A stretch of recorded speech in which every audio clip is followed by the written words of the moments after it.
name's Mark Green, the third. I'm the third of the Marks. My grandparents and parents started the newspaper here in Desert Hot Springs.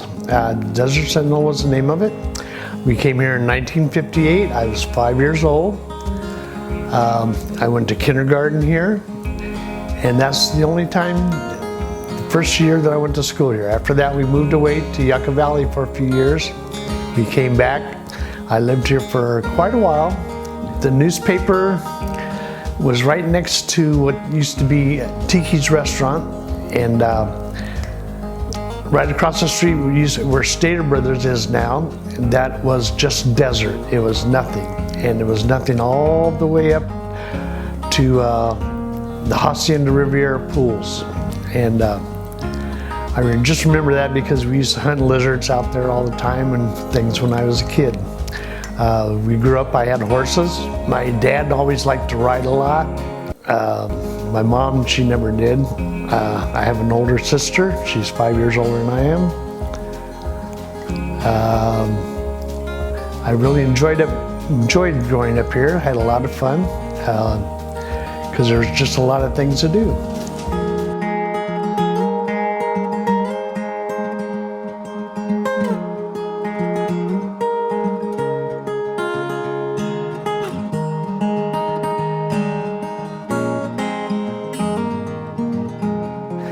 Well, it was, we had a lot of iguana lizards, the white fringed toad, I guess is what they are actually called and stuff. But they were quite large and they were very abundant. And so we tend to chase them all over the place and catch them and keep them for a while and let them go. And it was just a lot of fun doing stuff like that. There's a lot of what we called horny toads, which is a horned lizard out here. They were always good. You could catch them, you feed them ants and stuff like that. It was just something to do and keep us busy and not having to bother our parents all the time.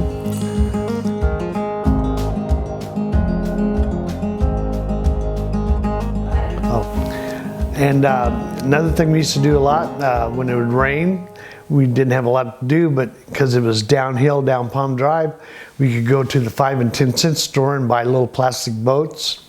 And we'd go up the street and we'd run them down the side, down the gutters there and stuff, and chase them down. We didn't have a lot of stuff. We had a movie theater that was, Mrs. Bones owned it. And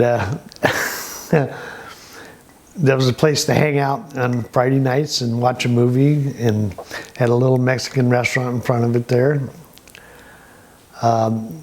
I liked Granny's Market myself. My grandmother, I used to ride with her on Thursdays when we delivered newspapers, and she'd always pay me a quarter. And when we stop at Granny's Market, I got to spend it on candy or a little toy or something like that. And we delivered to about 10 places in town, newspapers. And my grandmother, she drove a 1960 Ford Falcon, a convertible.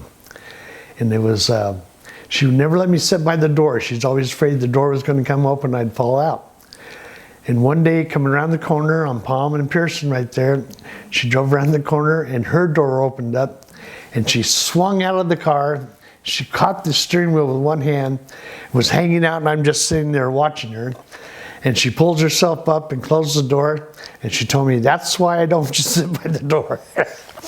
And so I always enjoyed riding around with her a lot. When I was young too, I wanted to work at the newspaper, and I was really young here. I wanted a check like everybody else got. And so they gave me a job emptying the waste baskets. And I did that for quite a while. And every week I'd get they wanted to pay me a dime, but I didn't want a dime, I wanted a check. So my grandfather actually wrote me a check with my name, and I had to put an X on the back to cash it. And I still have that check today. I liked the newspaper as far as, I didn't really like working there, but I liked the people that were there. We had some friends of ours that were from back east when my parents moved out here and stuff that came along, and they worked for them. Had a lot of fun doing that, knowing them and their families. As I got older, we had the youth center, which was at 8th Street up there, and we would do things to raise a little money so we could take trips. We used to take trips to the beach, or we'd go up to the mountains and stuff like that.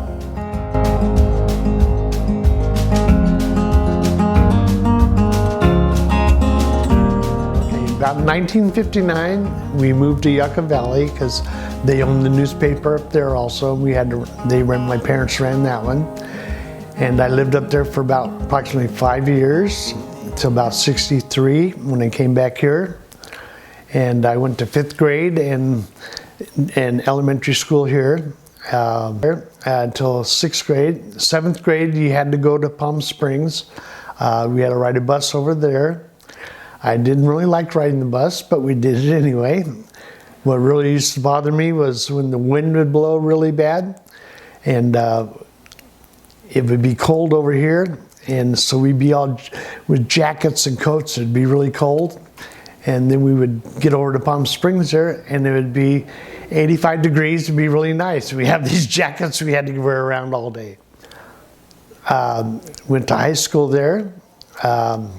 I started working at the hardware store, Haidet's Hardware in Desert Hot Springs here, when I was 15 and a half.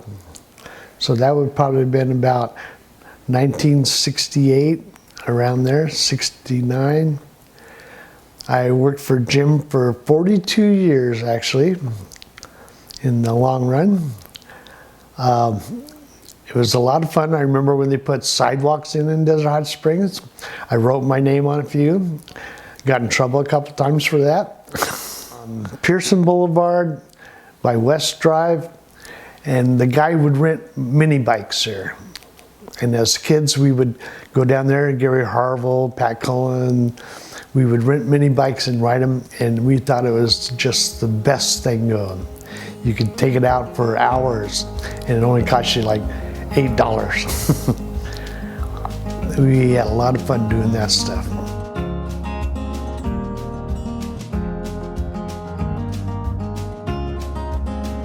Yeah, well, I started working at Haidet's Hardware for Jim.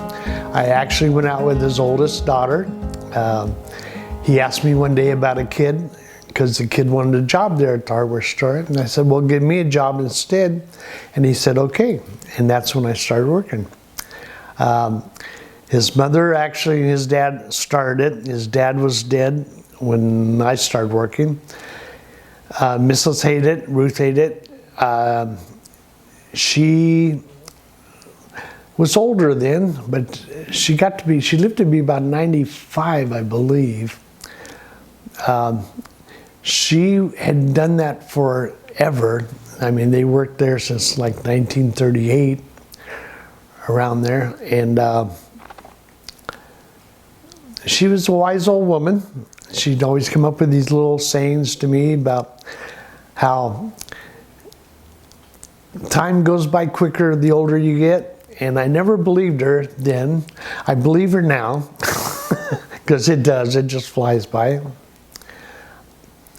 Jim, his wife Mildred, they ran it for years and years.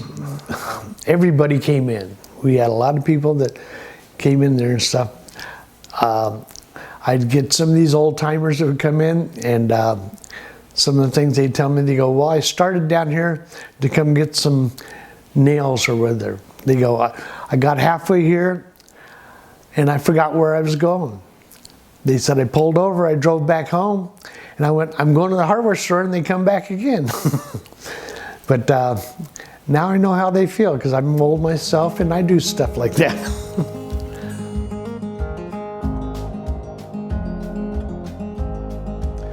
Okay, downtown, you had on the corner used to be a 5 and 10 cent store. Just down from that, we had the local drugstore. Had a little counter in there that you could get sandwiches and breakfast, things like that. I fell in love with the pharmacist's daughter. She was a waitress there. I was pretty young. I was probably 12 years old or so. I used to take my dime and I'd go buy a cherry Coke there, and I'd sit there and just talk to her when I could. Her name was O'Connor, Debbie O'Connor. My grandparents, they used to go into Santucci's meat market. It was just a building from there, just like next door almost. And they had been there forever. John and Julia ran that one.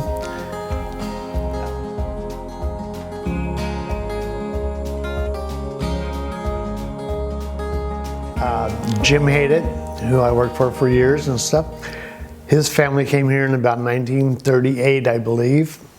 He went to school. He was telling me that where Cliff's garage was on Pearson Boulevard, right next to there was a one-room schoolhouse, and he actually went to school there.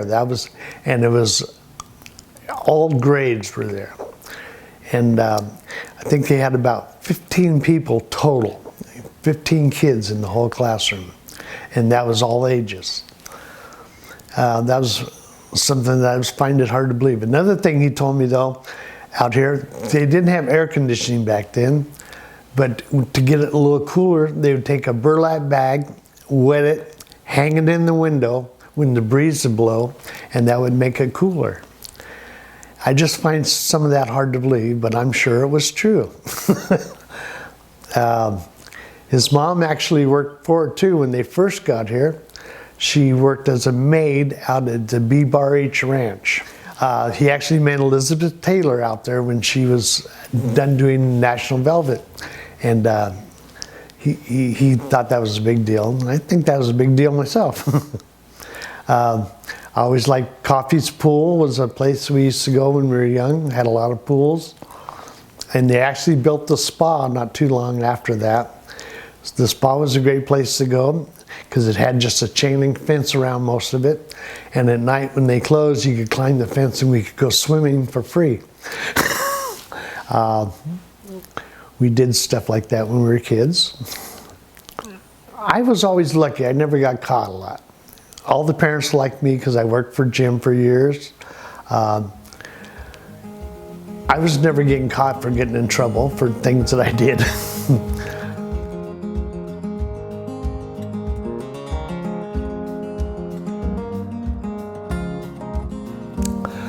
Yeah, as we got older and we got our cars and got of age where we could drive, we used to hang out at a place we called Mickey Mouse Park. It was just an empty lot. At one time it was a chicken dinner place. You could get chicken dinner things there. But we would hang out there and decide where we were going to go for the evenings when the kids would party. And most of the kids, we all hung around. We were all, even though we're 4 or 5 years apart, we would all hang out together because there's only so much of us here. Driving your car, we had one cop in town, and everybody knew him, and they were pretty good most of the time. They didn't bother you and stuff as long as you weren't doing bad things, which we didn't do a lot of bad things. We had a few people that did a few things, but not too many. We used to ride our motorcycles a lot. My buddy Donnie, he got his first motorcycle. We were probably 13. And to get around town, the cop would never let us ride it on the street because we didn't have a license, but we would ride to the street, look across, jump on, and then go across. And they would give us a hard time sometimes. But as we got older, several of us had motorcycles and we could ride them around. And out in the deserts was a lot of fun here, chasing coyotes and rabbits and whatever you could do. I had horses almost my whole life till I was 18 years old. Problem was, I got tired of them. I never rode them that much when I got older.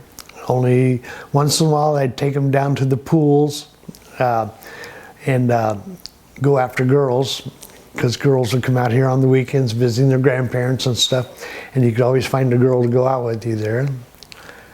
And I enjoyed that. We tended to smoke pot a little bit as we got a little older and experimented, and one of our favorite things we used to do, we'd go up to Shikey's Canyon. There was an old cement plant there. And we'd climb up there and we'd smoke pot in different little areas and stuff. And out here, we have water towers. And we'd climb on top of the water towers and sit there and smoke pot and just watch the stars and talk and just have good times. And, at nights there wasn't a lot to do and stuff, but we used to ride our motorcycles. Sometimes we'd go up into Shikey's Canyon again, which is one of the canyons here. They used to have cows there once in a while. There'd be cows roaming through. And you could take a girl with you, and we'd take a few girls and take them up there and get them scared and just ride around and chase the cows. And a lot of fun.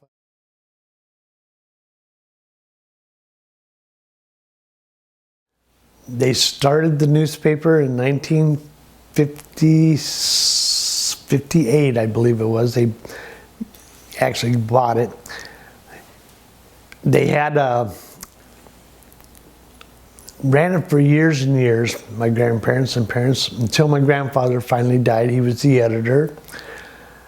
They owned it, must have been for at least 20 years until they finally sold it and got out of it. And the newspaper continued on for probably another 10 years until finally it was gone, and now there is no Desert Sentinel in Desert Hot Springs.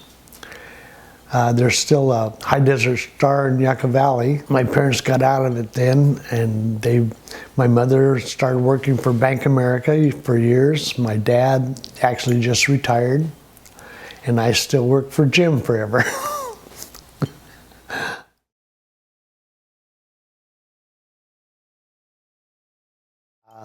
I married a girl from Desert Hot Springs here. She moved here when she was probably about 13 with her dad. We got married when I was probably 20. We had 2 kids.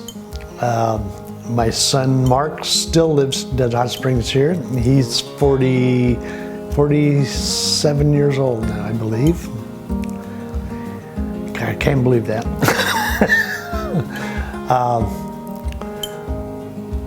I have a sister. She lives in Yucca Valley still. She's a little older than I am.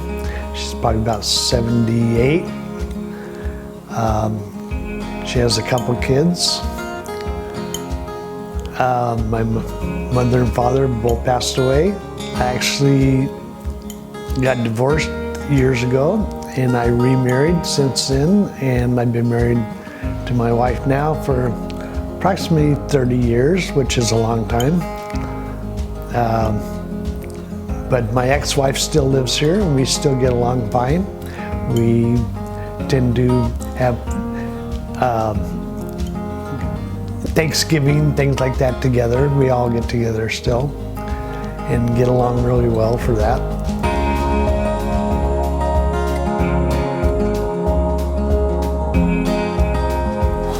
But that you were free. You were free when you grew up out here. You really were, because you could do anything just about. You didn't have a lot of restrictions on you.